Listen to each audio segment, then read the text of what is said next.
श्रीमद् भागवत महापुराण प्रथम स्कंद 14वां अध्याय। अपशगुन देखकर महाराज युधिष्ठिर का शंका करना और अर्जुन का द्वारका से लौटना। श्री सूत जी कहते हैं, सज्जनों से मिलने और पुण्य श्लोक भगवान श्री कृष्ण अब क्या करना चाहते हैं यह जानने के लिए अर्जुन द्वारका गए थे। कई महीने बीत जाने पर अर्जुन वहां से लौटकर नहीं आए। धर्मराज युधिष्ठिर को भी बड़ा भयंकर अपशगुन दिखने लगा। उन्होंने देखा काल की गति बड़ी विकट हो गई है। जिस समय जो रीति होनी चाहिए उस समय वह नहीं होती है और उनकी क्रियाएं भी उल्टी होती हैं। लोग बड़े क्रोधी, लोभी और असत्य परायण हो गए हैं। अपने जीवन निर्वाह के लिए लोग पापपूर्ण व्यापार करने लगे। सारा व्यवहार कपट से भरा हुआ होता है। यहाँ तक कि मित्रता में भी छल मिला रहता है। माता पिता, सगे संबंधी, भाई और पति पत्नी में भी झगड़ा टंटा रहने लगा है। कालिका काल में आ जाने से लोगों का स्वभाव भी लोभ, दंभ आदि अधर्म से अभिभूत हो गया है और प्रकृति में भी अत्यंत अरिष्ट सूचक अपशगुन होने लगा है। यह सब देखकर युधिष्ठिर ने अपने छोटे भाई भीमसेन से कहा। युधिष्ठिर ने कहा, भीमसेन, अर्जुन को हमने द्वारका इसलिए भेजा था कि वह वहां जाकर पुण्य श्लोक भगवान श्री कृष्ण क्या कर रहे हैं इसका पता लगाया है और संबंधियों से भी मिला है। सबसे 7 महीने बीत गए हैं किंतु तुम्हारा छोटा भाई अब तक नहीं लौटा है। मैं ठीक से समझ नहीं पाता हूँ कि उनके न आने का क्या कारण है। कहीं देवऋषि नारद के द्वारा बतलाया हुआ यह समय तो नहीं आ पहुंचा जिसमें भगवान श्री कृष्ण अपने लीला विग्रह का स्मरण करना चाहते हैं। उन्हीं भगवान की कृपा से हमें यह संपत्ति, राज, स्त्री, प्राण, कुल संतान, शत्रुओं पर विजय और स्वर्ग आदि लोगों का अधिकार प्राप्त हुआ। भीमसेन, तुम तो मनुष्य में व्याघ्र के समान बलवान हो। देखो तो सही, आकाश में उल्कापात आदि, पृथ्वी पर भूकंप आदि और शरीरों में रोग आदि कितने भयंकर अपशगुन हो रहे हैं। इससे इस बात की सूचना मिलती है कि शीघ्र ही हमारी बुद्धि में मोह में डालने वाला कोई आपात होने वाला है। प्यारे भीमसेन, मेरी बाई जांग, आंख और भुजा बार बार भड़क रही है। हृदय जोर से धड़क रहा है। अवश्य बहुत जल्दी कोई अनिष्ट होने वाला है। देखो, यह सियारिन उदय होते ही सूर्य की ओर मुंह करके रो रही है। अरे, उसके मुंह से तो आग भी निकल रही है। यह कुत्ता बिल्कुल निर्भय सा होकर मेरी ओर देखकर चिल्ला रहा है। भीमसेन, गौ आदि अच्छे पशु मुझे अपने बाएं करके जाते हैं और गधे आदि बुरे पशु मुझे अपने दाहिने कर जाते हैं। मेरे घोड़े आदि वाहन मुझे रोते हुए दिखाई देते हैं। यह मृत्यु का दूत पेखुड़ी उल्लू और उसकी प्रतिपक्षी कौवा रात में अपने कर्ण कठोर शब्दों से मेरे मन को कांपते हुए विश्व को सूना कर देना चाहता है। दिशाएं धुंधली हो गई हैं। सूर्य और चंद्रमा के बारों में बार बार मंडल बैठते हैं। यह पृथ्वी पहाड़ों के साथ कांप उठती है। बादल बड़े जोर जोर से गरजते हैं और जहां जहां तहां बिजली भी गिरती ही रहती है। शरीर को छेदने वाली एवं धूल वर्षा से अंधकार फैलाने वाली आंधी चलने लगी है। बादल बड़ा डरावना और दृश्य उपस्थित करके सब ओर खून बरसाते हैं। देखो, सूर्य की प्रभा मंद पड़ गई है। आकाश में ग्रह परिसर टकराया करते हैं। भूतों की घनी भीड़ में पृथ्वी और अंतरिक्ष से आग से लगी हुई है। नदी, नद, तालाब और लोगों के मन क्षुब्ध हो रहे हैं। घी से आग नहीं जलती। या भयंकर काल न जाने क्या करेगा। बछड़े दूध नहीं पीते हैं, गौ दूध नहीं देती है। गौशाला में गौएं आंसू बहाकर रो रही हैं। बैल भी उदास हो रहे हैं। देवताओं की मूर्तियां रोज ही रही हैं। उनमें से पसीना चूने लगता है और वे हिलती डुलती भी हैं। भाई, ये देश, गांव, शहर, बगीचे, खाने और आश्रम श्रीहीन और आनंद रहित हो गए हैं। पता नहीं ये हमारे किस दुख का सूचना दे रहे हैं। इन बड़े बड़े उत्पातों को देखकर मैं ऐसा समझता हूँ कि निश्चय ही यह भाग्यहीना भूमि भगवान के उन चरण कमलों से, जिनका सौंदर्य तथा जिनके ध्वजाव्रज, अंकुश आदि विलक्षण चिन्ह और किसी में भी नहीं है, रहित हो गई है। शौनक जी, राजा युधिष्ठिर इन भयंकर उत्पातों को देखकर मन ही मन चिंतित हो रहे थे। द्वारका से देखकर अर्जुन को लौटकर देखते हुए आए। युधिष्ठिर ने देखा अर्जुन इतने आतुर हो रहे हैं जितना पहले कभी नहीं देखे गए। मुंह लटका हुआ है, कमल सरी के नेत्रों से आंसू बह रहे हैं और शरीर में बिल्कुल कांति नहीं है। उनको इस रूप में अपने चरणों में पड़ा देखकर युधिष्ठिर घबरा गए। देवऋषि नारद की बातें याद करके उन्होंने सुहृदों के सामने ही अर्जुन से पूछा। युधिष्ठिर ने कहा, भाई, द्वारकापुरी में हमारे स्वजन संबंधी मधु, भोज, दशार्थ, आर्य, सात्वत, अंधक और वृष्णि वंशी यादव कुशल से तो हैं। हमारे माननीय नाना सूरसेन जी प्रसन्न हैं। अपने छोटे भाई सहित मामा वसुदेव जी हमारे कुशल पूर्वक तो हैं। उनकी पत्नियां हमारे मामी देवकी आदि 7 बहनें अपने पुत्रों और बहुओं के साथ आनंद से तो हैं। जिनका पुत्र कंस बड़ा ही दुष्ट था, वे राजा उग्रसेन अपने छोटे भाई देवक के साथ जीवित तो है ना। हरदीक उनके पुत्र कृतवर्मा, अक्रूर, जयंत, गद, सारण तथा शत्रुजित आदि यादव वीर सकुशल है ना। यादवों के प्रभु बलराम जी तो आनंद से है ना। वृष्णि वंश के सर्वश्रेष्ठ महारथी प्रद्युम्न सुख से तो है ना। युद्ध में बड़ी फुर्ती दिखलाने वाले भगवान अनिरुद्ध जी आनंद से तो है ना। सुषेण, चारुदेश, जामवंती नंदन साम और अपने पुत्रों सहित ऋषभ आदि भगवान श्री कृष्ण अन्य सब पुत्र भी प्रसन्न है ना। भगवान श्री कृष्ण के सेवक श्रुतदेव, उद्धव आदि दूसरे सुनंद, नंद आदि प्रधान यदुवंशी जो भगवान श्री कृष्ण और बलराम के बाहुबल से सुरक्षित हैं, वे सब सुकुशल है ना। हमसे अत्यंत प्रेम करने वाले लोग कभी हमारा कुशल मंगल भी पूछते हैं। भक्त वत्सल ब्राह्मण भक्त भगवान श्री कृष्ण अपने स्वजनों के साथ द्वारका की सुधर्मा सभा में सुखपूर्वक विराजते हैं ना। वे आदि पुरुष बलराम जी के साथ संसार के परम मंगल, परम कल्याण और उन्नति के लिए यदुवंश रूप क्षीर सागर में विराजमान हैं। उन्हीं के बाहुबल से सुरक्षित द्वारकापुरी में यदुवंशी लोग सारे संसार के द्वारा सम्मानित होकर बड़े आनंद से विष्णु भगवान के पार्षदों के समान विहार कर रहे हैं। सत्यभामा आदि 16,000 रानियां प्रधान रूप से उनके चरण कमलों की सेवा में ही रहकर उनके द्वारा युद्ध में इंद्रादि देवताओं को भी हराकर इंद्राणी का भोग योग तथा उन्हीं का अभिष्ट ताजदी वस्तुओं का उपभोग करती हैं। यदुवंशी वीर श्री कृष्ण के बाहुदंड के प्रभाव से सुरक्षित रहकर निर्भय रहते हैं और बलपूर्वक लाए हुए बड़े बड़े देवताओं को बैठने योग सुधर्मा सभा को अपने चरणों में आक्रांत करते हैं। भाई अर्जुन, या तो बताओ कि तुम स्वयं वहां से तो कुशल हो ना। मुझे तुम श्रीहीन से दिख रहे हो। वहां बहुत दिनों तक रहे, कहीं तुम्हारे सम्मान में किसी प्रकार की कोई कमी तो नहीं हुई? किसी ने तुम्हारा अपमान तो नहीं कर दिया? कहीं किसी ने दुर्भावपूर्ण अमंगल शब्द आदि से द्वारा तुम्हारा चित्त तो नहीं दुखाया? अथवा किसी से आशा से तुम्हारे पास आए हुए याचकों ने उनकी मांगी हुई वस्तु अथवा अपनी ओर से कुछ देने की प्रतिज्ञा करके तुम कुछ नहीं दे सके? तुम सदा शरणागतों की रक्षा करते आए हो। कहीं किसी भी ब्राह्मण, बालक, गौ, बूढ़े, रोगी, अबला अथवा अन्य किसी प्राणी के जो तुम्हारे शरण में आया है तुमने त्याग तो नहीं कर दिया? कहीं तुमने अगम्या स्त्री के समागम तो नहीं किया अथवा गमन करने योग्य स्त्री के साथ आदर सत्कार समागम तो नहीं किया?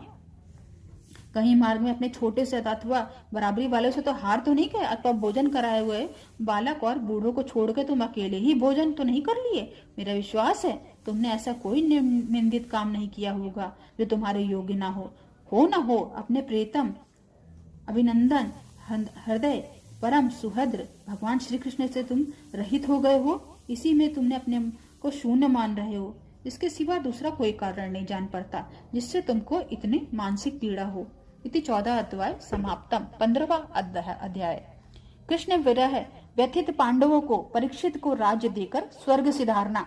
श्री सूत जी कहते हैं, भगवान श्री कृष्ण के प्यारे सखा अर्जुन एक तो पहले ही श्री कृष्ण के विरह में क्लेश हो रहे थे। उस पर राजा युधिष्ठिर ने उनकी विषादग्रस्त मुद्रा देखकर उनके विषय में कई प्रकार की आशंकाएं करते हुए प्रश्नों की छड़ी लगा दी थी। शोक से अर्जुन का मुख और हृदय कमल सूख गया था, चेहरा फीका पड़ गया था। उन्हीं भगवान श्री कृष्ण के ध्यान में ऐसे डूब रहे थे कि भाई प्रश्नों का कुछ भी उत्तर न दे सके। श्री कृष्ण की आंखों से ओझल हो जाने के कारण वे बड़ी हुई प्रेम जनित उत्कंठा के परवश हो रहे थे।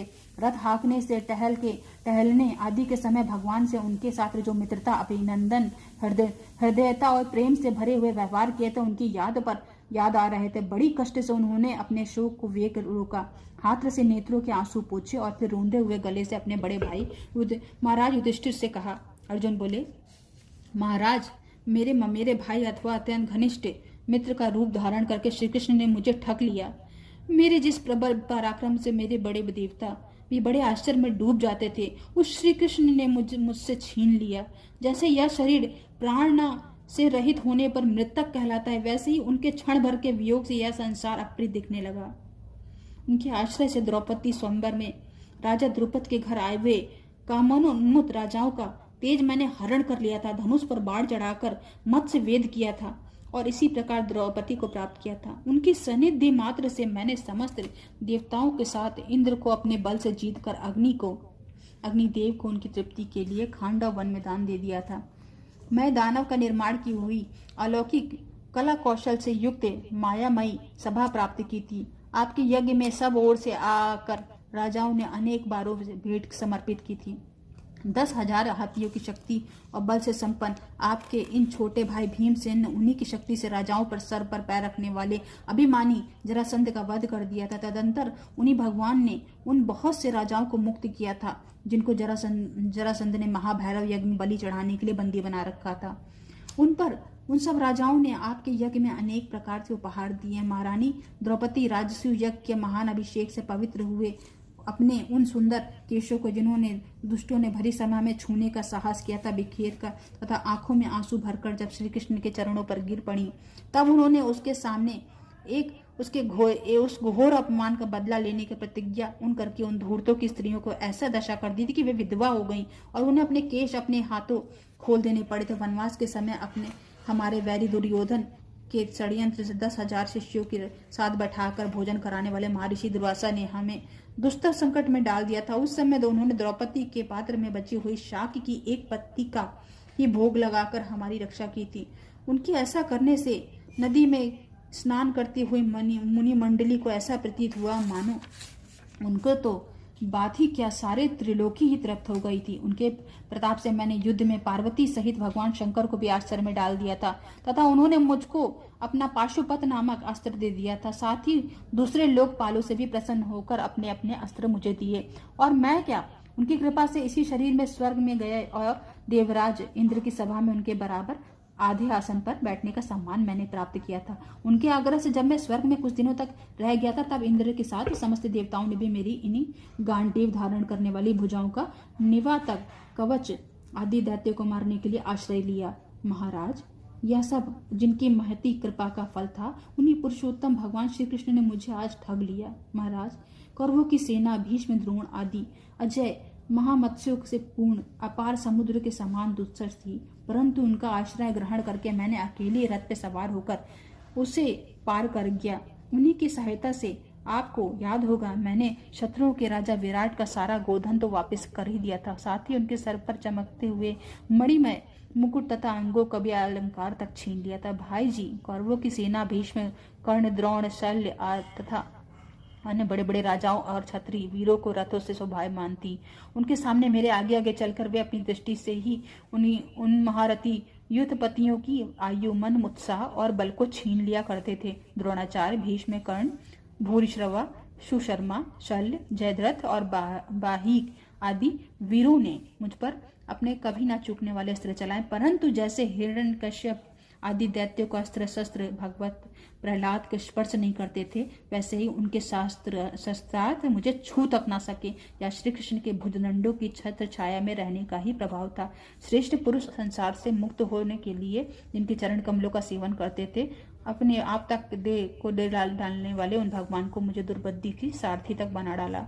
आह, जिस समय मेरे घोड़े ठग गए थे और मैं रथ से उतरकर पृथ्वी पर खड़ा था, उस समय बड़े बड़े महारथी शत्रु भी मुझ पर प्रहार ना कर सके, क्योंकि श्री कृष्ण के प्रभाव से उनकी बुद्धि मारी गई थी। महाराज, माधव की उन्मुक्त और मधुर मुस्कान से युक्त विनोद भरे और हृदय स्पर्शी वचन और उनका मुझे पार्थ, अर्जुन, सखा, कुरुनंदन आदि कहकर पुकारना मुझे याद आने पर मेरे हृदय में उथल पुथल मचा देता है।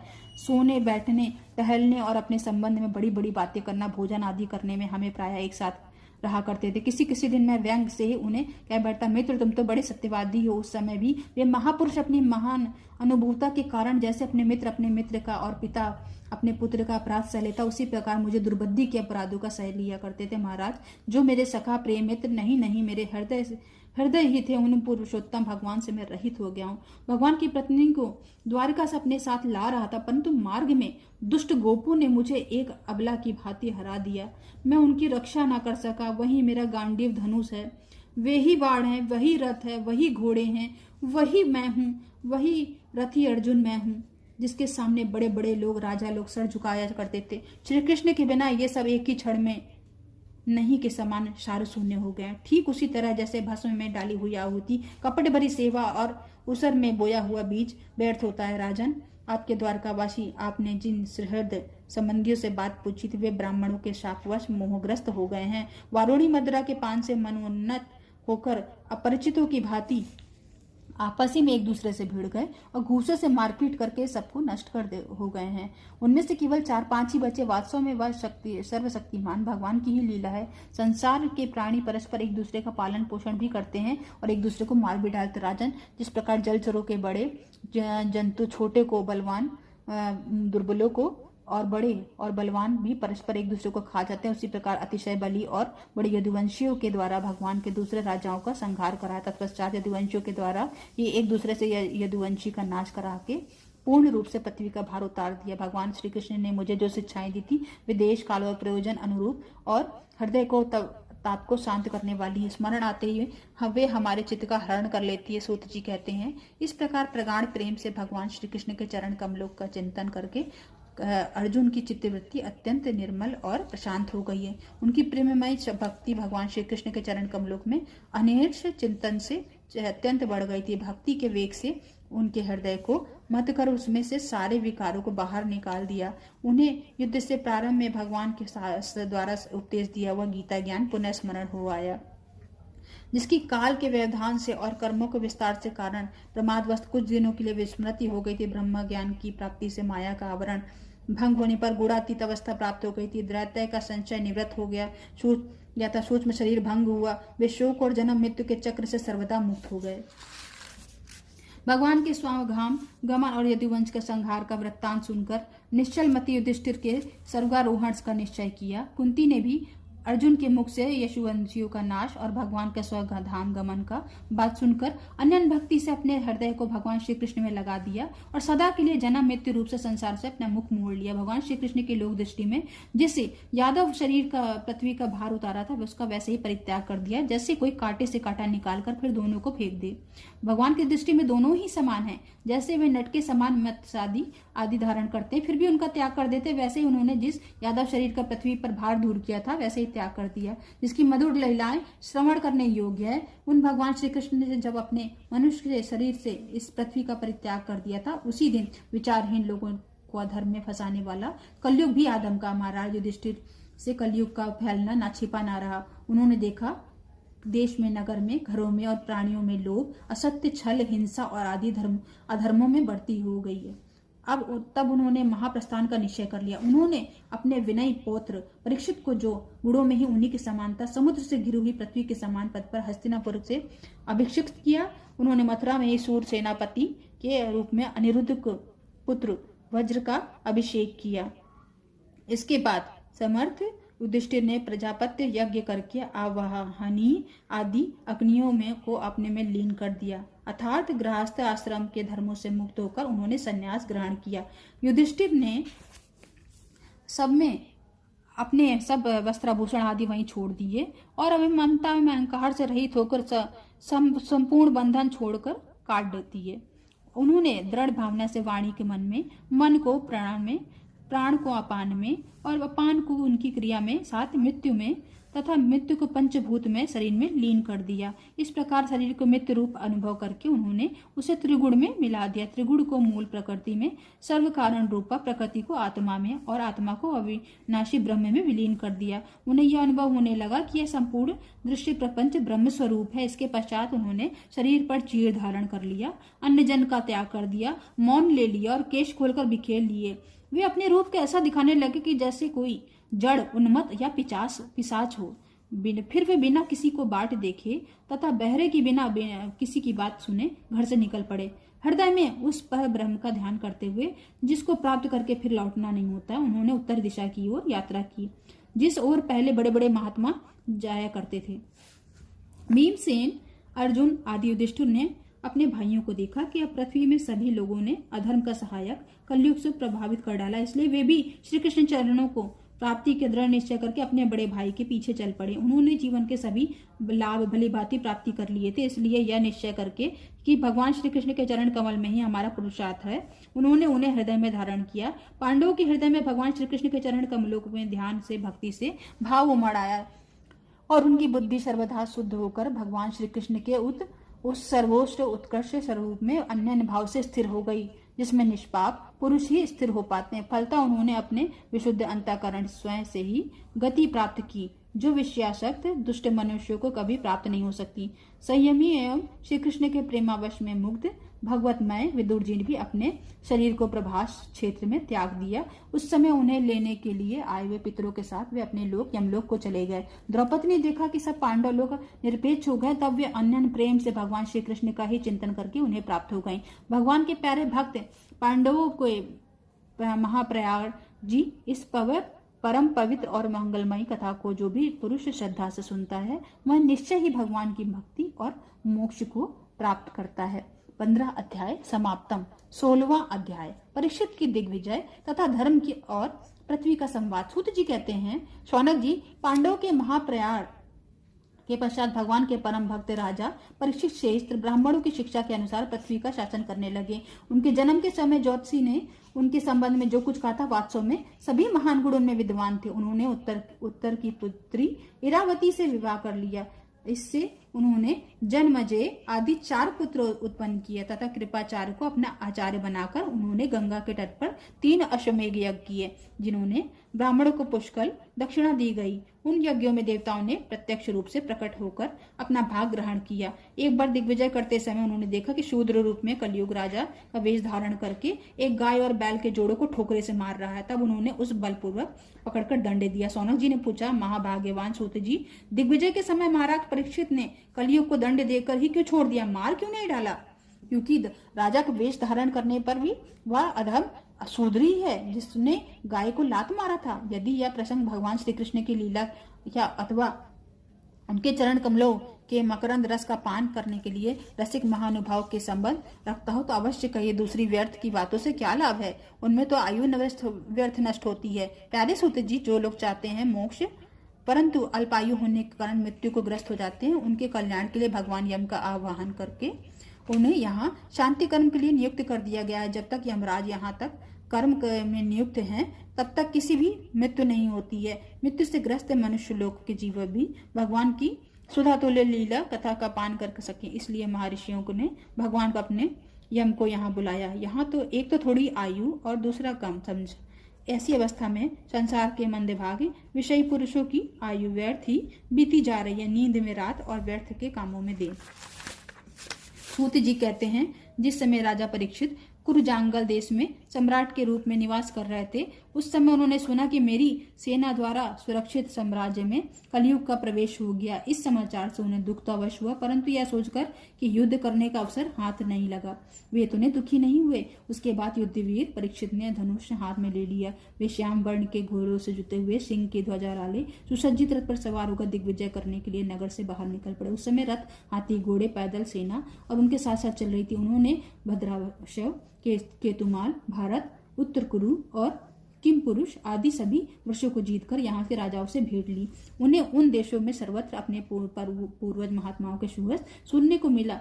उस यशोगान से पद पद पर भगवान श्री कृष्ण की महिमा प्रकट होती थी। उसके साथ ही उन्हें भी यह भी सुनने को मिलता था भगवान श्री कृष्ण ने अश्वत्थामा के ब्रह्मास्त्र की ज्वाला से किस प्रकार उनकी रक्षा की थी। यदुवंशी और पांडवों में परस्पर कितना प्रेम था और पांडवों की भगवान श्री कृष्ण में कितनी भक्ति थी। जो लोग उन्हें ये चरित्र सुनाते उन पर महामाना राजा परीक्षित बहुत प्रसन्न होते। उन्हें प्रेम ने उनके नेत्र प्रेम से खिल उठते। वे बड़ी उदारता से उन्हें बहुमूल्य वस्त्र और मड़िया में हार उपहार में देते। वे सुनते कि भगवान श्री कृष्ण ने प्रेम पर वह होकर पांडवों के सारथी कर काम किया था, उनके सभासद बने, यहाँ तक कि उनके मन के अनुसार काम करके उनकी सेवा भी की। उनके सखा तो थे ही, दूत भी बने। वे रात को एक शस्त्र ग्रहण करके वीरासन पे बैठ जाते और शिविर का पहरा देते। उनके पीछे पीछे चलते, स्तुति करते और प्रणाम करते। इतना ही नहीं, अपने प्रेमी पांडवों के चरणों में उन्होंने अपने सारे जगत को झुका दिया।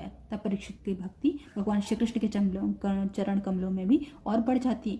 इस प्रकार वे दिन दिन पांडवों का आचरण करते, अनुसरण करते हुए दिग्विजय का कर रहे थे। उन्हीं दिनों उनके शिविर से थोड़ी ही दूर पर एक आश्चर्यजनक घटना हुई, मैं आपको सुनाता हूँ। धर्म बैल का रूप धारण करके एक पैर से घूम रहा था। एक स्थान पर उसे गाय के रूप में पृथ्वी मिली। पुत्र की मृत्यु से दुखनी माता के समान उसके नेत्रों से आंसुओं के झरने झरझर रहे थे।